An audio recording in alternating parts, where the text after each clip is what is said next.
যাচ্ছে, এটা হচ্ছে একটা 50-60s একটা আমেরিকা গভর্নমেন্টের নীতি। সেই নীতির জন্য কিন্তু আমরা কিন্তু বেঁচেছিলাম কিন্তু ওই সময়। সেটা হচ্ছে যখন আমাদের এখানে শাসন স্বাধীনতার আগে, তখন কিন্তু আমাদের দেশে খাদ্য সংকট ছিল। দুর্ভিক্ষ সব হয়ে গেছে।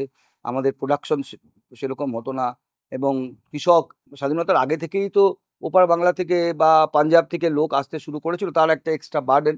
তার ফলে খাদ্য সংকটটা আমাদের, কিন্তু যেহেতু ব্রিটিশ গভর্নমেন্ট ছিল, ব্রিটিশ গভর্নমেন্টের ওইটা ব্যবস্থা করতো। যখন স্বাধীন হয়ে গেলাম, তখন একটা আমেরিকার একটা ট্রিটি ছিল যে ওরা কি করতো, যে ওরা ওদের যে অতিরিক্ত গম, সেটা বিভিন্ন দেশগুলোতে যাদের সত্যি সত্যি খাদ্যে এরকম ঘাটতি আছে, তারা গমগুলোকে দিত। তো এই নীতিটা কি ছিল? সেই নীতিটা ছিল আর কি, যে এমনিতে কি আমি যদি এখন যদি আমাকে আমেরিকা থেকে কিছু কিনতে হয়, আমাকে ডলারে কিনতে হয়। ওরা তখন যে নীতিটা করলো, যে তুমি ওই যে তোমাকে যে গমটা দেবে, তোমার দেশীয় মূল্যে তুমি কিনবে।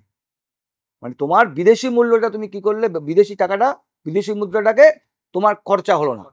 তার ফলে কি হলো, তুমি যে এই যে তোমার বিদেশি মুদ্রাটা থেকে গেল, সেটা আমি ইতিহাসে পড়ি, এই যে নেহেরুর সময় যে শিল্পায়ন হয়েছিল, যদি আমেরিকার যদি এই ট্রিটা যদি না থাকতো, এই গমটা যদি না থাকতো, এবং যদি আমি যদি আমার পয়সায় যদি কিনতেন, মানে দেশীয় পয়সায় মুদ্রায় যদি না কিনতে পারতাম, বিদেশি মুদ্রায় যদি আমার ভান্ডার খরচ হয়ে যেত, তাহলে ওই সময় এই শিল্পায়নটা কিন্তু হতো না।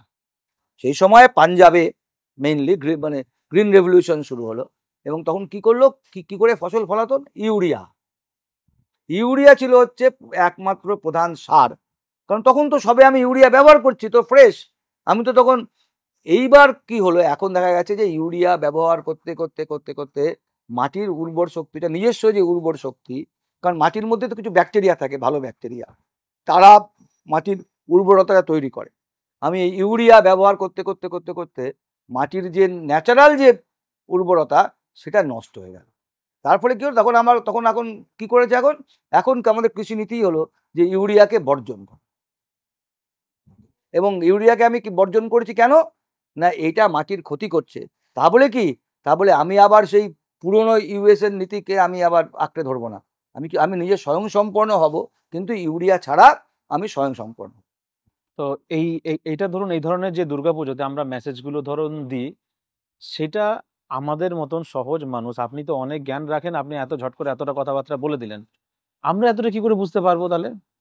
আমি তো সেটাই বলছি, যে আমি গিয়ে এক জায়গায়, আমি এটাকে আমার এমন একটা আমি বিষয় আমি বেছেছি, সেইটা মানুষ দুর্গাপুজোর 1 মাস পরেও বুঝতে পারছে না।